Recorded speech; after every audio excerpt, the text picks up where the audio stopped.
Hey everybody, this is Chad from Stick's blog. I'm Stick, and today I want to admit something to you. If you'll remember, a while back, a couple of weeks ago, I did a review on the Mont-Bell ultralight down inner jacket. I love the jacket. The jacket was awesome. I highly recommend it to anybody that might be interested in it. But I've got to say that I've swapped it in for this. Now this is the exact same thing, except it's the Parka version, which means it's the Mont-Bell ultralight down inner Parka. Now the biggest reason that I decided to swap it in for the Parka is because I'm planning my Appalachian Trail through hike for 2013, and I'm starting to ask myself when I buy stuff now, is this something that I can use or that I want to use for my through hike?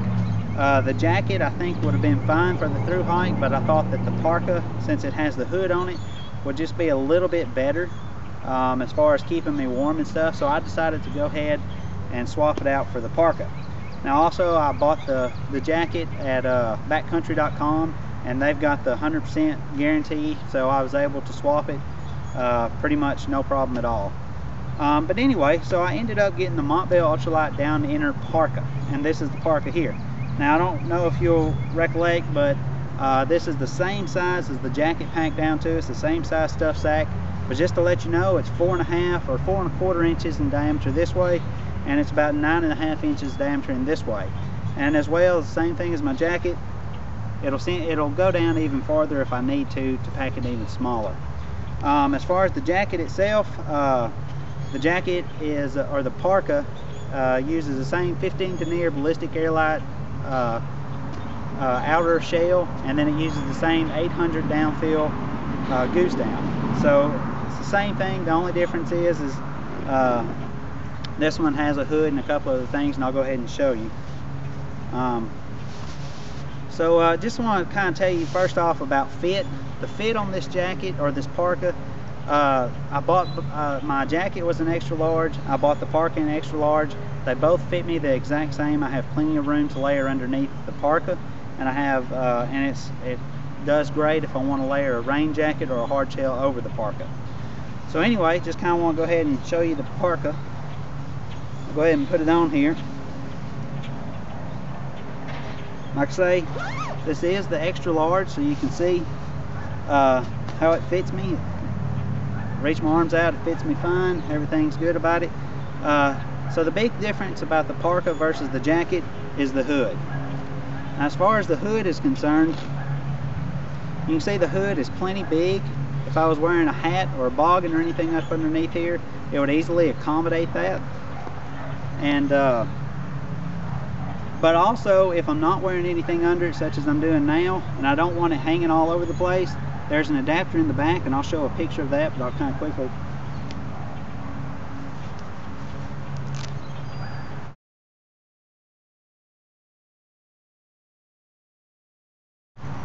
That's a hook and loop Velcro adapter.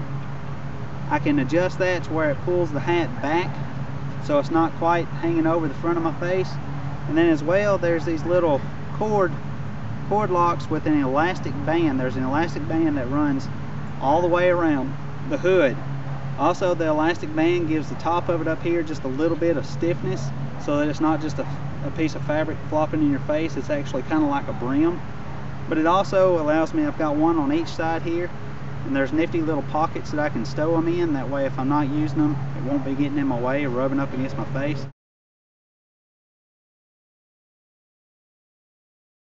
But anyway, essentially they're just cord locks. I just pull the elastic cord out, and it locks down, and it seals the hat or the hood around my face, keep all the cold wind and everything from coming out.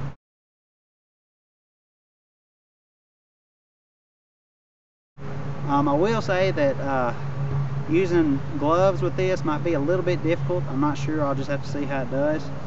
But anyway, that's the hood. That's the biggest difference in the Parka and the jacket, obviously.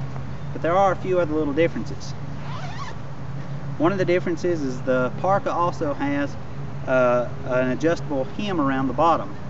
It's got a cord lock right here.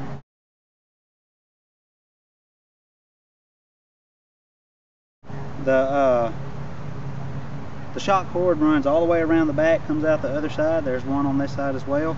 And then the end of it is actually right here inside my pockets. So if I want to adjust the hem around the bottom of it, all I do is just pull on the cord that's inside my pockets and it'll adjust the hem.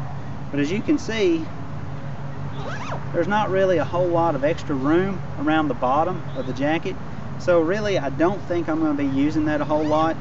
And simply because of that, I'm probably going to go ahead and remove these little line locks as well as the elastic cord that runs through, and maybe save about ½ ounce. Hey, when you're counting ounces, everything counts, right? So anyway, I'll probably go ahead and remove that.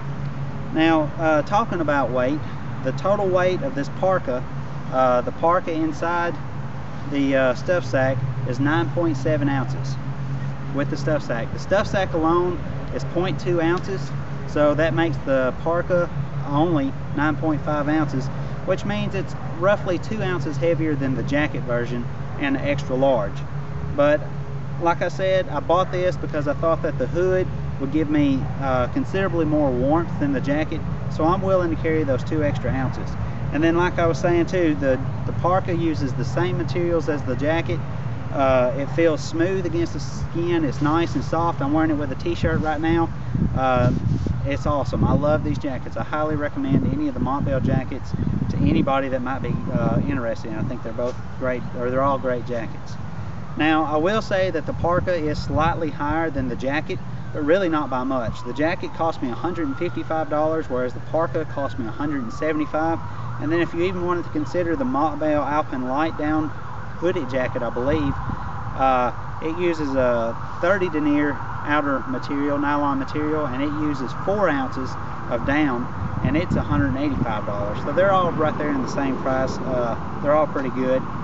And I didn't say, going back on weights just a little bit, the jacket version of this jacket uses 2 ounces of the 800 downfill, whereas the parka uses 2.5 ounces. I guess the other ½ an ounce is in the hood.